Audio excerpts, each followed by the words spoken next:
دھوکہ دیا گیا، مغالطہ دیا گیا، جھوٹ بولا گیا، اور اہل سنت کو یہ سمجھایا گیا کہ یہ شیعوں کی گڑھی ہوئی حدیث ہے۔ اب بتائیے، سیوطی شیعہ تھے، ابن حجر شیعہ تھے، ذہبی شیعہ تھے، اور حاکم نیشاپوری شیعہ تھے، اور نسائی شیعہ تھے، سب شیعہ ہی تھے، اس لیے کہ یہ محدثین اگر فیصلہ کر دیں کسی حدیث کے بارے میں تو اس کے بعد ادھر ادھر کی باتیں کرنے والا کوئی مریض دل کا بیمار کینسر زدہ سن صدری کا حج ہے۔ نبی اکرم صلی اللہ علیہ وسلم 14 ذی الحجہ کو مکہ مکرمہ سے حج کرنے کے بعد مدینہ منورہ کی طرف رواں دواں ہیں۔ اب آپ جب واپس آ رہے ہیں تو جحفہ کے قریب جو شام والوں کی میقات ہے، مکے اور مدینے کے راستے کا درمیانی حصہ ہے، 18 ذی الحجہ کی تاریخ تھی۔ حضور پاک علیہ السلام نے فرمایا کہ غدیر خم، ایک تالاب جہاں تھا، اسی مقام پر آپ لوگ ٹھہریں۔ 30-40 ہزار صحابہ تھے حضور کے ساتھ جو حاجی مدینے سے گئے تھے۔ ذہن میں رکھیے گا کہ تبوک کے سفر میں حضور پاک علیہ السلام کے ساتھ 30,000 تھے، اور یہ حج کا جو سفر تھا اس میں 40-50 ہزار تھے، اور یہ آپ کے ساتھ واپس آ رہے تھے۔ اور غدیر خم پر آپ نے روکا اور اعلان فرمایا کہ کہہ دو کہ سب لوگ جماعت کے ساتھ میرے ساتھ نماز پڑھیں گے۔ ظہر کی نماز کا اعلان ہوا۔ ظہر کی نماز کے لیے سارا مجمع وہاں اکٹھا ہو گیا، ورنہ سفروں میں کبھی اجازت ہوتی تھی کہ اپنے اپنے خیموں میں پڑھ لو، لیکن آپ نے سب کو جمع فرمایا۔ ایک مجمع تھا، ایک ٹھٹ کا ٹھٹ تھا، ایک زبردست قسم کا اجتماع ہو رہا تھا۔ اس میں حضور پاک علیہ السلام تشریف لائے۔ میں نے کل بھی دکھایا تھا اور یہ بتایا تھا کہ جو روایت حضرت علی کے بارے میں ثابت ہے، اس موضوع پر جو روایت ثابت ہے، جس کے بارے میں تفصیل کے ساتھ یہ پورا ایک رسالہ میں نے لکھا ہے، 25 صحابہ کے تو نام کے ساتھ اور بہت سے صحابہ سے یہ روایت ہے، اور کبار محدثین کا فیصلہ ہے کہ یہ روایت متواتر ہے۔ یہ وہ روایت ہے جس میں حضور پاک علیہ السلام اپنی وفات سے کچھ بیشتر تقریر جو فرما رہے ہیں وہ یہ فرما رہے ہیں، اے لوگو، اب میرا آخری وقت قریب ہے، کسی وقت بھی اللہ کا پیام آ سکتا ہے۔ یہ آخری وصیت ہے، خوب یاد رکھا جائے، کسی وقت بھی اللہ کا پیام آ سکتا ہے۔ اے لوگو، 2 چیزیں میں تم میں چھوڑ کے جا رہا ہوں، بڑی بھاری ذمہ داریاں ہیں، اگر تم ان کو مضبوطی سے تھامے رہو گے تو ہرگز گمراہ نہیں ہوگی۔ ایک اللہ کی کتاب، دوسرے میرے اہل بیت۔ پھر آپ نے 4 مرتبہ فرمایا، اذکرکم اللہ فی اہل بیتی، اذکرکم اللہ فی اہل بیتی، میرے اہل بیت کے ساتھ اچھا سلوک کرنا میں یاد دلاتا ہوں، اللہ کی طرف سے یہ بات یاد دلاتا ہوں، ان کے ساتھ کبھی بدسلوکی مت کرنا۔ اور یہ کہ قرآن اور میرے اہل بیت، اور اس وقت اہل بیت کا مطلب علی تھے۔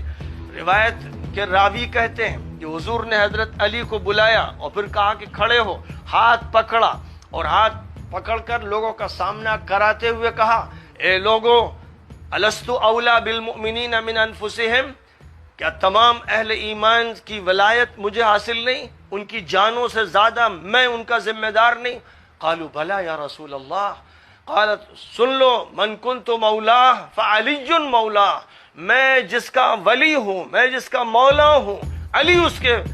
مولا ہوں گے، اہل ایمان کے علی ولی ہوں گے، علی ولی المؤمنین من بعدی۔ فرمایا کہ یہ ان کا مقام ہے، اللہ کی طرف سے طے کیا گیا، اور فرمایا کہ من عادى علیا فقد عادانی، علی سے جو دشمنی کرے گا وہ میرا دشمن ہوگا۔ اور یہ فرمایا تھا، اللہم والی من والا وعادی من عادا، اے اللہ جو ان کے ساتھ تعلق رکھے، محبت رکھے، ان کو اپنا ولی مانے، اے اللہ تو اس کا ولی بن جا، اور جو ان سے دشمنی کرے، اے اللہ تو اس کا دشمن بن جا۔ یہ حدیث صحیح ہی نہیں ہے، متواتر ہے، اور میں نے اس حدیث کے بارے میں بار تذکرہ کیا، اور اس کی جو روایتیں ہیں ان کا ذکر کیا ہے۔ لہذا ظاہر ہے کہ ان روایتوں کے نقل ہونے کے بعد بھی اگر کوئی شخص شک و شبہ پیدا کرتا ہے اور روایتوں کے بارے میں تشکیک کی مہم چلاتا ہے، تو وہ منحوس، محروم اور اللہ کی رحمت اور نبی کی رحمت سے دور ہے۔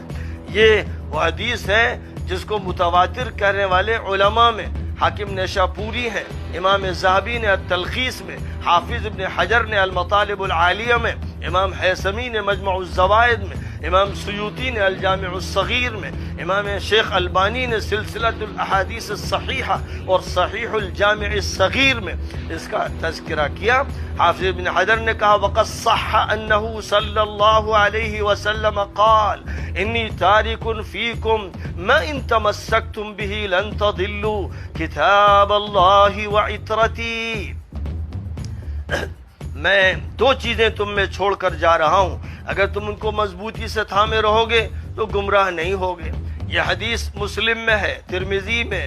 دارمی میں، بیہقی میں، مسند احمد میں، حاکم نیشاپوری کی مستدرک میں، نسائی کی سنن کبریٰ میں، نسائی کے خصائص امیر المؤمنین میں، البانی کی کتابوں میں، ابن حجر نے الصواعق المحرقہ میں اور المطالب العالیہ میں، اور اسی طرح ابن الاسیر نے اسد الغابہ میں، اور جامع الاصول میں، ابن کثیر نے البدایہ والنہایہ میں، اور پھر السیرہ النبویہ میں، اور تفسیر ابن کثیر نے